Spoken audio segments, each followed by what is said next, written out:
Morning, dogs. What you thinking? The soybeans have taken on way too much moisture over the last 4 days. So we're gonna switch that machine over to corn because we should be able to take some corn later on today as long as the fields aren't ridiculously muddy.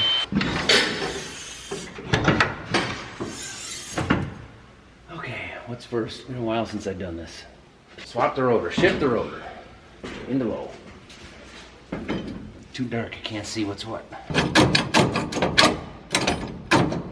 I'm sorry I stepped on your toe, Anna. She doesn't even want to talk to me anymore. Chopper to slow. In, not out. Knives out. Pet the dog. This is about the worst one here.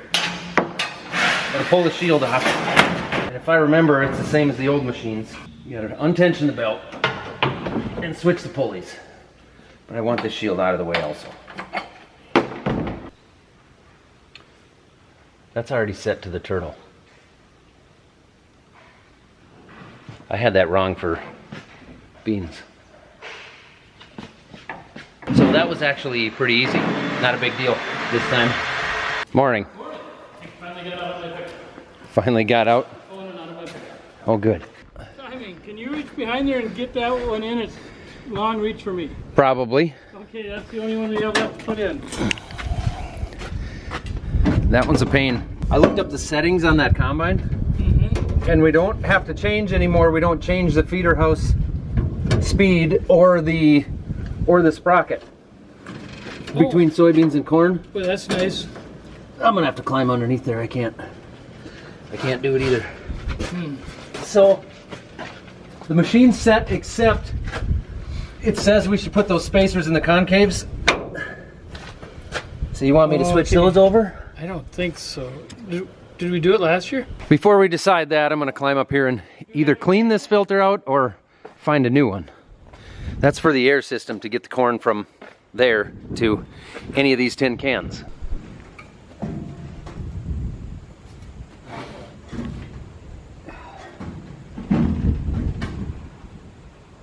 Sun came out. That's nice. Pull the pre-filter off. Oh yeah. Woo! Maybe I'll just take that over to the air compressor.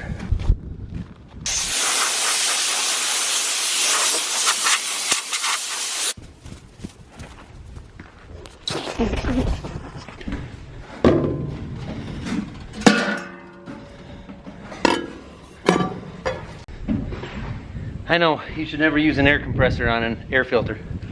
So just pretend I didn't. You can fast forward that part. Just sits on there. This filter should be fine to start with, but I did message Luke and Dieter about getting a new one. Okay, I'm gonna get a new one there. I don't know if we get them from them or if they're a common filter of some sort, so. But they're not common like the old one that's 4640 air filter. Right, we have an old one in there that we should return now, unopened. Okay, now I'm gonna see how much this is gonna take. If I can get an impact on it, I got a wobble socket on there, I can. Then maybe it won't take too long. Because we have done corn without those in plenty of times before. It's just easier on the machine, or easier on the corn with those spacers in there. I need a second wrench to hold the other end of it. You'd think I would know that by now, but millennials. Okay, do you want more light? Not really. But I will need a bigger impact. Okay, with the new impact, the socket does not fit in there because they squeeze the bolt in there so tight you can't get an impact on it. So I've officially made the decision to skip that. We're gonna harvest without moving those. Did it hurt when you did that? Yeah, a little bit to pull off one shot. It's not like it's gonna... Right.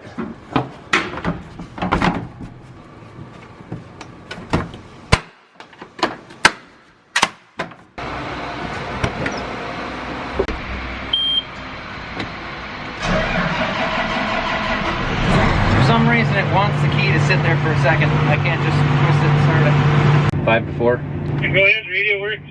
With the larger impact, then I couldn't get the socket in on those bolts, so I made the decision to not touch them for now. When we go back to corn again later, we'll do it. I'll go pick up the header and come back with it. Okay.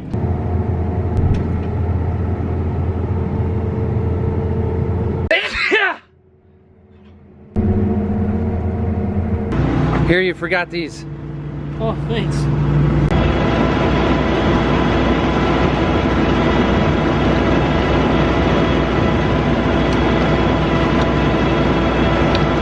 Okay, here we go.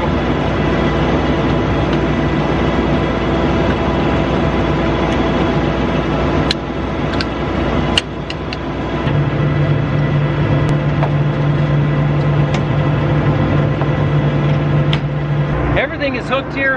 Any of the other things I need to change in the combine will be changed in the cab right here with the computer. Chassis pitch calibration procedure problem. Maybe we'll just worry about that later. In the meantime, Dad's got a call right now with an insurance agent, so that'll be fun. I'm gonna go in and grab some lunch. Field's gonna be a little wet anyway, so take a 20-minute lunch break here and then we'll be back at it. Now you kiddies, it's lunchtime for me, but you gotta wait for Mama to come back, all right? Hey, don't attack each other. Hey, you're beating them up. Quit that. Lunch was good.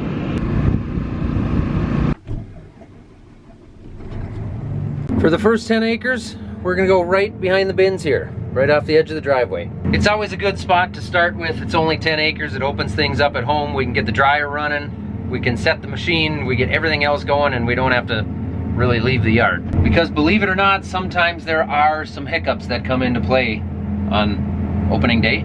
I'll call it opening day. It's like a new butterfly being born, but cooler because it's a combine. We've had some issues with that snout. There's a plate inside of it that's supposed to keep it from flopping down like that, and I think it's got the wrong plate in it. Here we go. First corn of 23. I gotta do it sideways. Oh, here we go. All right, we'll jump out and see what kind of a job it's doing back here. Every 2 years, this is the first little patch we take. We do all our settings right here, it seems. Obviously the speed was slow, but what's it look like? I didn't really find any corn on the ground. About 3 kernels in 5 spots.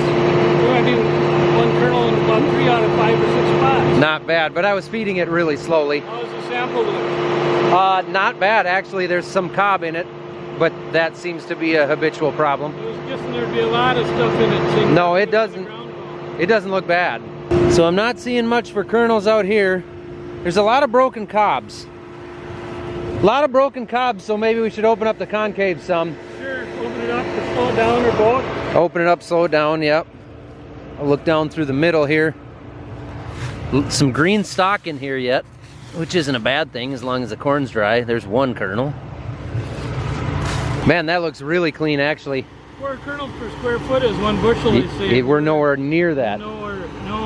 Man, that is tall corn. The ears are 6 feet in the air. That is tall corn. All right, I'll pick up the speed a little bit and adjust the concaves and see what it does then. See, it's got some cob in it, but it's not terrible, and I think I can fix some of that. That extra cob in there, I think, is oftentimes somewhat a Minnesota thing because we've got lighter test weight corn. It's a little bit higher moisture. It's just one of those things.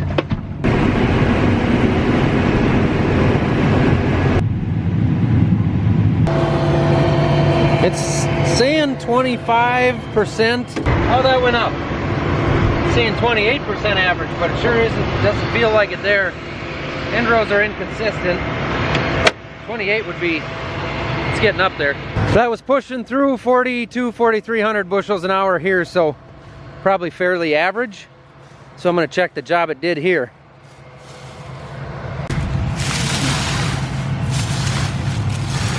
There's a couple. I did close the sieves down some as well.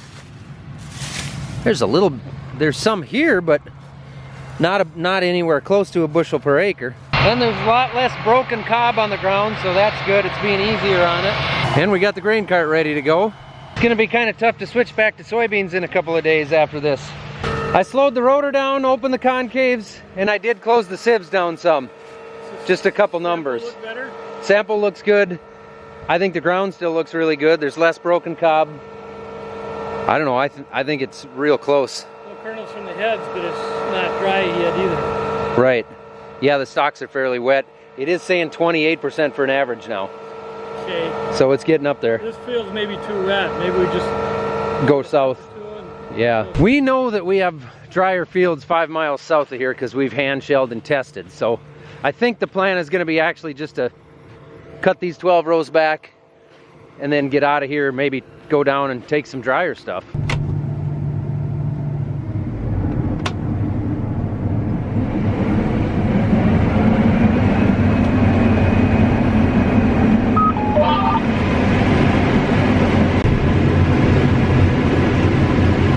Across here now it's showing 24%. So I don't know, maybe we should hand test it with the actual tester and see what it says.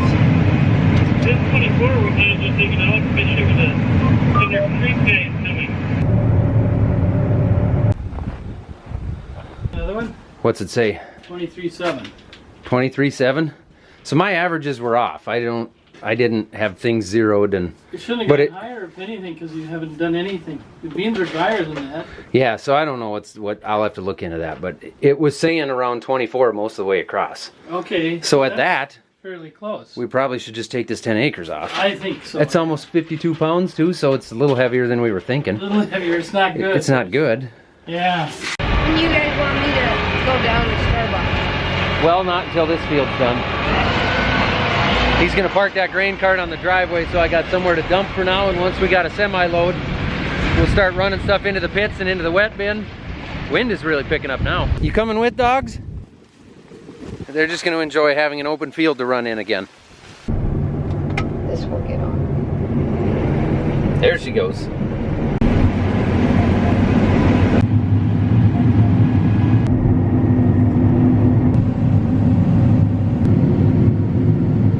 The third hopper here averaged about 1% wetter than the first two, but it's still end rows, so, and it's still decent.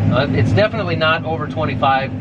The yield, I'm hesitant to say right now because it's saying pretty good, but we don't know. I got my numbers written down, so we'll see if it's calibrated correctly or not. This unload auger is so quiet. I mean, when you're combining corn, you don't even realize it's on. The whole cab on these new combines, really, honestly, is just, it's crazy how quiet they are. And the tank looks pretty dang good. The most of the cobs always end up sitting down here by the window, but if you look back in the tank there, that's pretty clean corn. Not bad. So far, I'm pretty happy here. Let's go see how close we are on our yield calibration. Maybe test the moisture again and get this stuff in the pits. It's always slow starting things up, making sure the pits are working, the augers are working right, and the belts aren't, you know, there's no problems, they're not slipping or anything. And then making sure the grain dryer is right takes even longer. You want to just load it here? Over the pits, but over here, you want to dump it in there? Yep, let's do it. I just did the math too. I took the combine weight times 94%, and it came up about right again. Right there. That's not a legal load, so we'll just back that up to our private pits on our private road. So nobody get all worked up. You think he can do it? Can he get all the way there? I'll bet he can do it. I'll go make sure that corn is going to where it's supposed to go, which is the holding bin or the wet tank. Yep.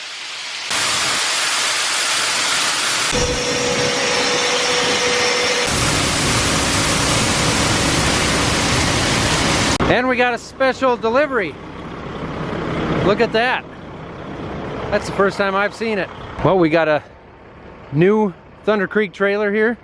We got a little bit of diesel in this one yet. We're gonna pump into the new one and see what that's all about. It's the same size, but it's got a few options that the old one did not have. That'll work there, that's good. Well, there it goes, girls. Goodbye, old Thunder. You were a dang good trailer. But I traded you in for something younger. There's not a whole lot different on this thing, but I'll go through real quick some of the stuff. Got a little bit longer hose reel for the def. We've got an oil tank back there. We can open up the other side here. I almost forgot. Thunder.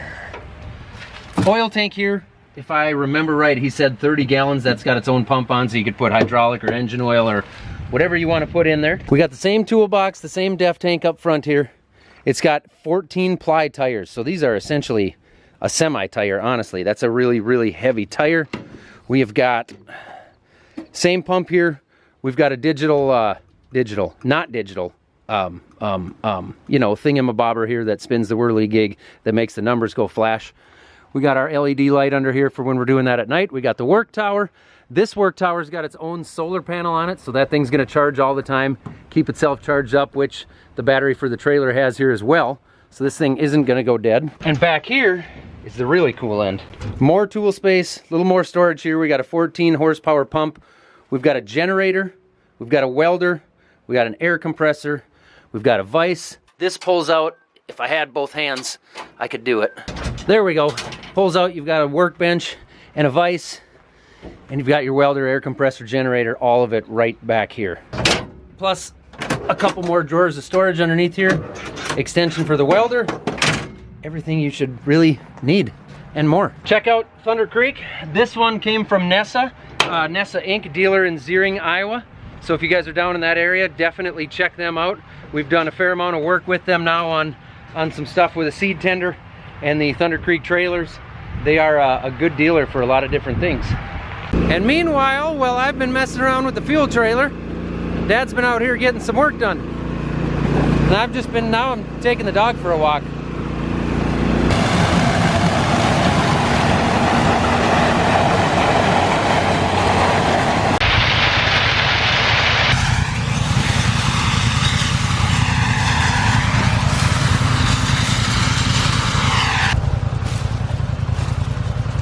That's all very acceptable.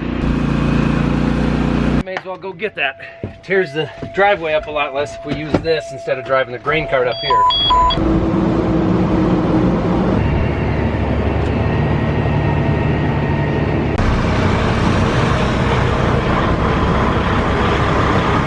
Can I do it? I bet I can. I did it.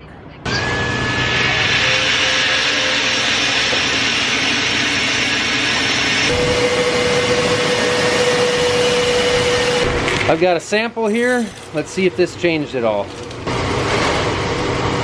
25, so it didn't get any drier, but it's up over 53-pound test weight, so every time we test it, it's a little better. We're going the right way. Kind of like these windows on these hoppers. I'm curious to see if these fill up with dust or not. You must be finished out there.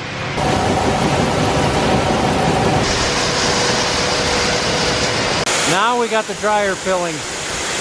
This is where I start getting nervous. Just getting everything going and ready on this thing. The dealer did a pre-season check on it. Luke, thank you Luke, he was out here till 11 o'clock last night.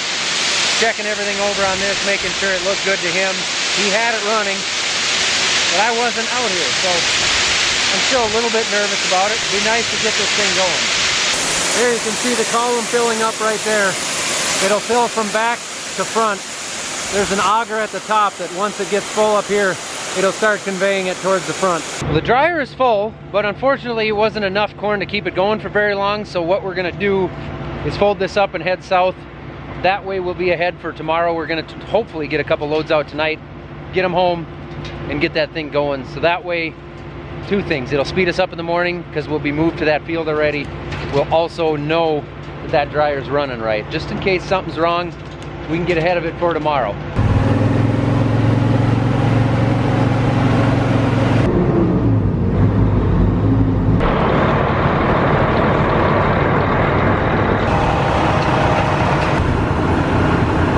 It's down pretty bad. It seems like it's in spots where it's bad, it's worse than it was 2 years ago, or it doesn't come when it gets nice at least. This is one of our worst fields for stuff that's down. We have this rootworm issue, and we. Just be because there's decent corn in spots, and we won't be collecting insurance. That was a year with a drought and a poor crop too. We've just got some weak stalks out there that went down from a specific storm.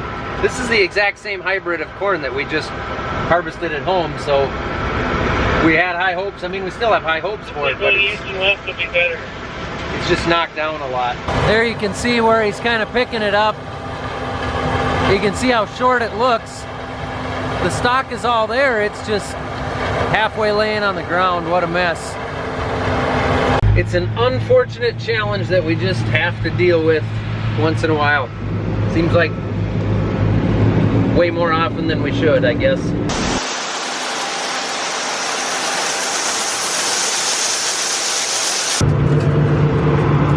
It's worse than it looks. Yeah, there's areas where it's good. The whole field isn't terrible like 2 years ago, but there's spots where it's really bad. You can't tell where the row is at all.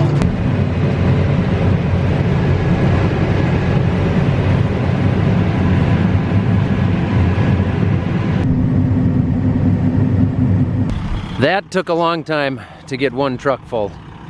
Those rows are awful. Much worse than we thought we were getting into. So we've got about close to half our corn crop, or well over a third anyway, down here. We're gonna be fighting with this for a while. But everything to the north, back at home, other than one field, is pretty good. So this is gonna add a few days to our harvest, I think.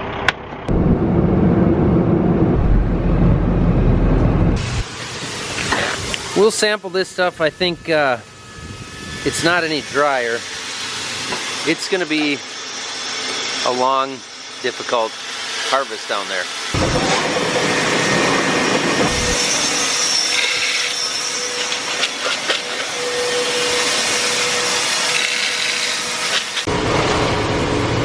Ooh, that's nice. 53 pounds, could be Yeah. better, but 53. As long as we stay over 52, it's nicer. It isn't terrible. I didn't think it was that dry. I'm curious to see what the cabinet guys have been doing in the office here today. Maybe not really what they've been doing. I mean, I hope they've been assembling cabinets, but I want to see the progress they've made. In the last video, I told you guys we were finally finishing this empty room, which was intended to be an office for the last 10 years, just never got there. So they've got it braced up, got the cabinets in place. There's one more that's going in here, one section going in here. This is gonna look nice. Finally. It's gonna be real nice. Well, that's it for me for a day anyway. I'm gonna call it a day. One last thing as I record this.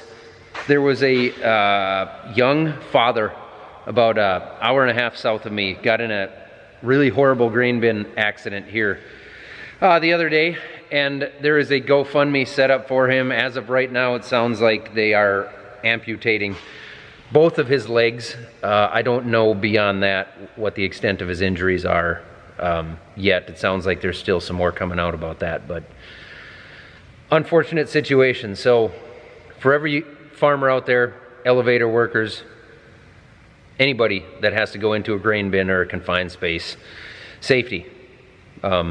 Things do happen. I understand. Trust me. I know sometimes we have to get in the bins. We have to get the work done. Sometimes you don't have a choice, but keep that on the top of your minds. There is a GoFundMe set up for him. It's going to be down below. Check that link if you guys are interested in helping out. I know this is going to be difficult for the family, so that's it. Everybody, be safe. Let's make it as good of a clean, fun, safe harvest as possible. Thanks for watching.